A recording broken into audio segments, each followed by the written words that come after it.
Hello everyone, you are welcome to my channel education simplified by OCDC. जैसे आप देख पा रहे हैं थंबनेल में कि मैं बात करने वाला हूँ मेडिकल सोशल वर्कर के साथ रिलेटेड एमसीक्यू की इस वीडियो में। तो मेडिकल सोशल वर्कर की जो वैकेंसी है फ़िलहाल एम्स और पीजीआई की तरफ से निकाली जाती है। तो आने वाले समय में ये वैकेंसी बहुत सारे इंस्टीट्यूट्स में क्रिएट की जा सकती है, क्योंकि हेल्थ सेक्टर में जो मनोविज्ञानी होते हैं, मेडिकल सोशल वर्कर या फिर मेडिकल साइकोलॉजिकल वर्कर जो होते हैं, उनकी डिमांड बढ़ने वाली है। मेडिकल सोशल वर्कर के लिए आपके पास सोशियोलॉजी या फिर साइकोलॉजी फील्ड में ग्रेजुएशन, पोस्ट ग्रेजुएशन होनी चाहिए और साथ में आपके पास स्पेशलाइजेशन होनी चाहिए मेडिकल सोशल वर्कर की। अगर आप भी मेडिकल सोशल वर्कर के एग्ज़ाम के लिए प्रिपरेशन कर रहे हैं, तो मैंने कंप्लीट स्टडी मटेरियल प्रिपेयर किया है जो स्पेशली मेडिकल सोशल वर्कर के साथ ही रिलेटेड है। तो ये मटेरियल आपको ओसीडीसी एजू पॉइंट ऐप के ऊपर उपलब्ध है और ये मटेरियल दोनों लैंग्वेज हिंदी और इंग्लिश दोनों में अवेलेबल है।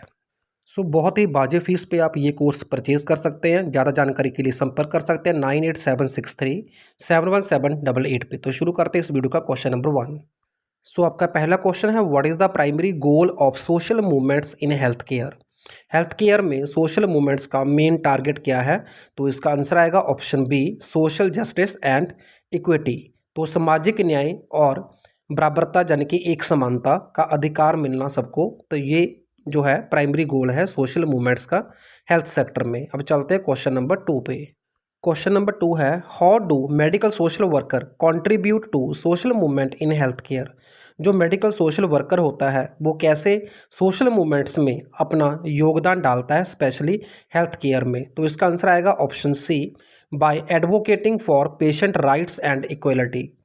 मतलब जो मेडिकल सोशल वर्कर होता है वो पेशेंट्स के जो अधिकार होते हैं, जो पेशेंट्स के ह्यूमन राइट्स होते हैं, ठीक है, वो उनकी वकालत करता है और साथ में इक्वालिटी मतलब वो समानता के अधिकार को बढ़ावा देते हुए सुनिश्चित करता है कि हर पेशेंट को इक्वल ट्रीटमेंट मिले।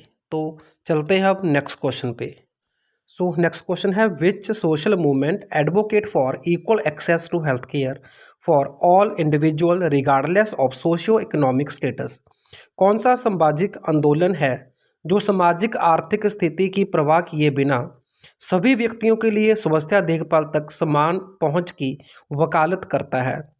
तो आपने ये बताना है कौन सा मूवमेंट है जिसके तहत किसी भी सोशियो इकोनॉमिक यानी कि किसी भी तरह की सामाजिक आर्थिक स्थिति हो किसी भी व्यक्ति की, तो हर व्यक्ति को एक जैसा जो ट्रीटमेंट है हेल्थ सेक्टर में वो मिलना चाहिए।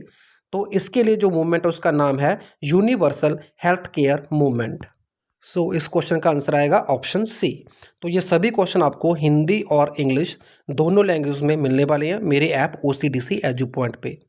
अब चलते नेक्स्ट क्वेश्चन पे।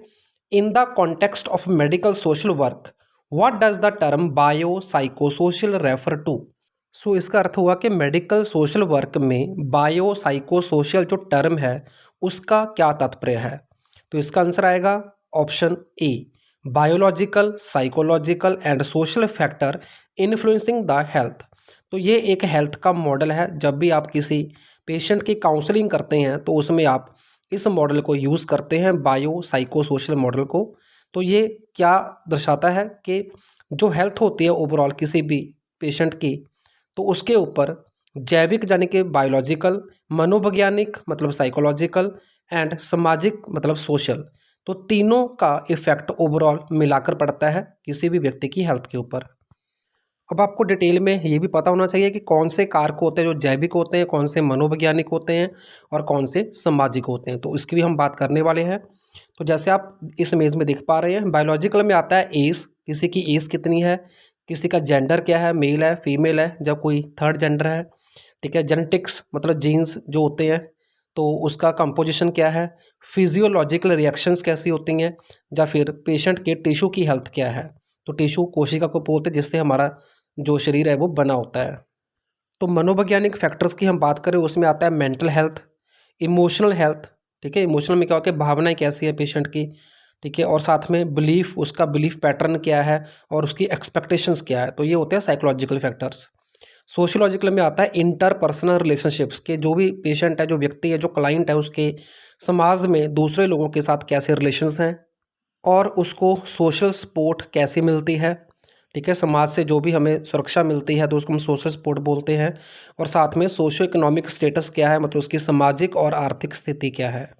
तो ये सभी फैक्टर मिलकर किसी भी व्यक्ति की जो सेहत होती है उसको डिटरमाइन करते हैं। So as a medical social worker आपको ये आइडेंटिफाई करना होता है कि कौन सा ऐसा फैक्टर है जिसके कारण उस व्यक्ति की सेहत के ऊपर नकारात्मक असर पड़ रहा है, तो आप उसको आइडेंटिफाई करके उसका जो रेजोल्यूशन है वो पेशेंट को दे सकते हैं। अब चलते हैं नेक्स्ट क्वेश्चन पे। How can medical social worker contribute to mental health advocacy within social movements. तो सामाजिक मूवमेंट में मेडिकल सोशल वर्कर कैसे अपना योगदान डालता है किसी व्यक्ति की मेंटल हेल्थ की वकालत करने के लिए, यानी कि उसकी मानसिक सेहत के लिए। तो इसका आंसर आएगा option C, by raising awareness and reducing the stigma. तो इसका अर्थ ये हुआ कि जो मेडिकल सोशल वर्कर होता है वो किसी भी डिजीज़ के प्रति अगर किसी व्यक्ति का कोई स्टिग्मा है, कोई डर है उसके अंदर, तो उस डर को रिड्यूस कर सकता है बाय रेजिंग अवेयरनेस, मतलब जागरूकता को फैलाकर।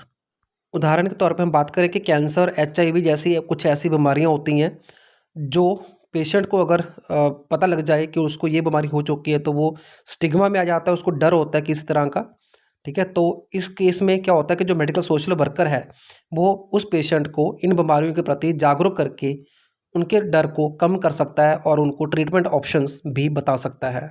अब चलिए अगले क्वेश्चन पे। Which social movement focus on addressing the health disparity based on race, ethnicity and socio economic factor.